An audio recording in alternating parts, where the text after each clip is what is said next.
Bonjour à tous, Marie-Christine le retour. Et oui, j'ai eu plein de choses à faire, entre autres une deuxième formation que je vais bientôt mettre en ligne. Alors, j'espère déjà que vous allez bien, que vous avez du soleil et que tout va bien dans votre vie. Nous allons parler aujourd'hui de l'opale, enfin nous allons parler de plusieurs pierres, hein, mais je vais là vous parler là maintenant de suite de l'opale. L'opale synthétique. Oui, il y a beaucoup d'opales, enfin de soi-disant opales fabriquées dans les laboratoires qui sont en synthétique. Pour la reconnaître, c'est pas très évident, mais il y a quand même des choses. Quand vous regardez la pierre par la transparence, vous avez, pour les fausses pierres en tous les cas, des stries qui sont réguliers. La vraie opale, les stries sont complètement désordonnées. Donc vous pouvez la reconnaître déjà comme ça. Autre chose, cette opale est moins brillante, elle a moins d'éclat, la vraie, je veux dire, la vraie opale a moins d'éclat. Il faut aussi regarder le prix parce que l'opale coûte très cher, surtout l'opale de feu, je crois que c'est la plus chère, donc faites attention au prix. Ensuite, nous avons les quartz healing, en anglais, ouais, j'ai un très bon accent. Les quartz healing, vous avez couleur bleu, vert ou rouge. Eh ben ouais, mais non, ce ne sont pas des vraies pierres, ce sont des choses fabriquées en laboratoire, donc du plastique. Eh ouais, super sympa, ça n'existe pas en vraie pierre. Donc si vous trouvez un jour du quartz healing sur des étals ou, ou dans des magasins, faites très attention aux autres pierres qui peuvent ne pas être des vraies pierres. Donc le quartz healing avec des couleurs assez fortes, hein, en vert, rouge ou bleu. Faites bien attention à ça. Ensuite, nous avons le quartz fumé. Le quartz fumé existe réellement, mais il est quand même assez clair, fumé assez clair. Donc ça porte une couleur marron noir, mais très légèrement. Par contre, bon, il existe quand même des quartz fumés très foncés. Quartz fumé ou quartz en fumée, hein, c'est la même chose. Pour faire attention, vous avez... enfin, les faux quartz fumés sont quand même des vrais quartz, mais fumés par-dessus, c'est-à-dire irradiés par le dessus, qui donne cette couleur marron-noir, mais en général, c'est trop foncé. Donc là, le quartz fumé est quand même assez clair. Donc il faut faire attention à la couleur que ça comporte, que la pierre comporte. Mais j'insiste, ce sont quand même deux vraies pierres. Ensuite, le quartz et les cristaux de cristal de roche. Et oui, bien souvent fabriqué, enfin bien souvent, non quand même pas trop souvent parce que c'est pas une pierre qui est très chère. Donc ça a été fabriqué quelquefois en laboratoire et vous avez du pur plastique ou de la résine, c'est hyper sympa.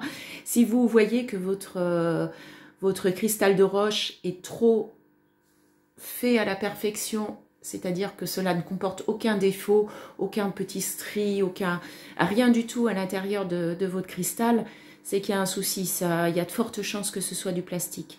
Parce que les vrais sont en fait bon, transparentes, limpides mais sans plus. Il y a toujours un petit truc qui fait que ce sont des vrais cristaux. Voilà. Bon, je ne sais pas si l'explication a été très, très limpide, mais bon, voilà, si vous avez des questions, vous pouvez toujours m'envoyer un SMS ou un message sur Messenger. Allez, maintenant, on va passer à la labradorite.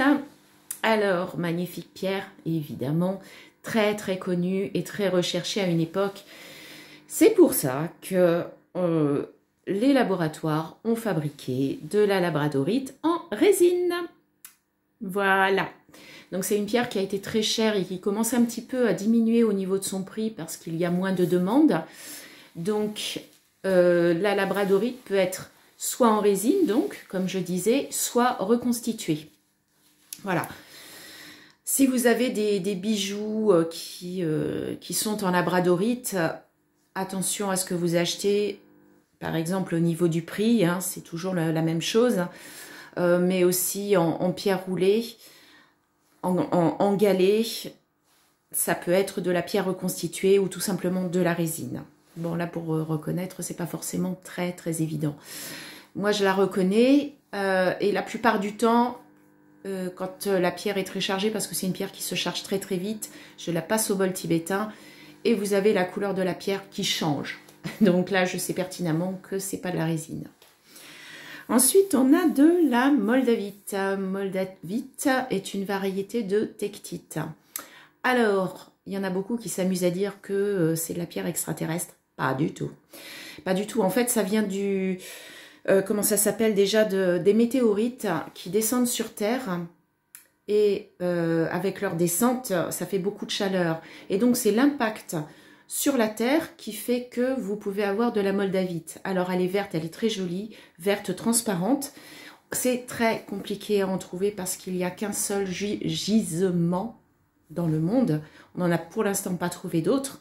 Donc, c'est une pierre effectivement qui est très chère et très recherchée. Donc, qui dit très recherchée, très chère et très rare. Donc, attention parce que la moldavite, comment vous dire, plastique, est vendu évidemment à des prix phénoménal, donc même au niveau du prix, il n'y a pas moyen. Ensuite, vous pouvez voir au niveau de sa texture, hein. Voilà.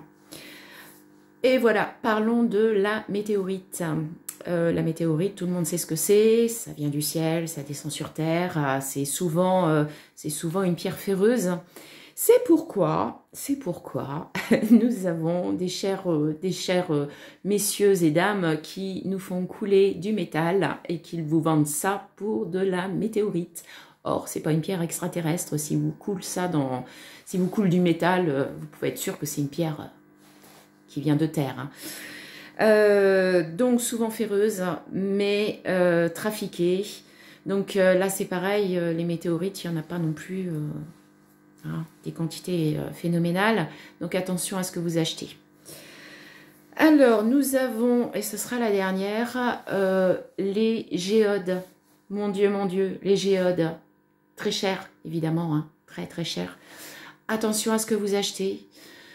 Comment vous dire, donc les géodes sont extrêmement chères. Elles peuvent être reteintées ou reconstituées, c'est-à-dire... Quand la géode est déjà, quand c'est une vraie géode, certaines géodes sont très claires. Donc là, pour la vente, ils reteintent les pierres. Ça, c'est pas normal. Donc c'est de la vraie pierre, mais reteintée. Ensuite, nous avons aussi des géodes, et là, ça va aussi pour toutes les pierres, hein, bien sûr. Hein, il n'y a pas que des géodes d'améthyste. Des géodes, ils ont pris des morceaux de pierre, hein, qu'ils ont recollés à l'intérieur d'une coque, bien sûr, reconstituée évidemment là aussi.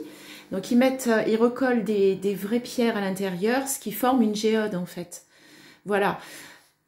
Évidemment, c'est le même prix que ce qu'ils devraient le vendre, hein. Mais bon, c'est comme ça. Donc, ils font même aussi, et c'est pour ça heureusement que j'ai ma petite liste, hein, ils font même aussi des géodes reconstituées avec plusieurs pierres, plusieurs sortes de pierres. Donc, non, voilà, c'est pas possible ça. Alors vous avez bien évidemment plusieurs sortes de pierres qui vont pas forcément ensemble les unes des autres d'ailleurs, mais ce sont des choses reconstituées. Donc faites bien attention à ça. Faites très attention à vous. Je vous embrasse et je vous dis à très bientôt. Bye bye.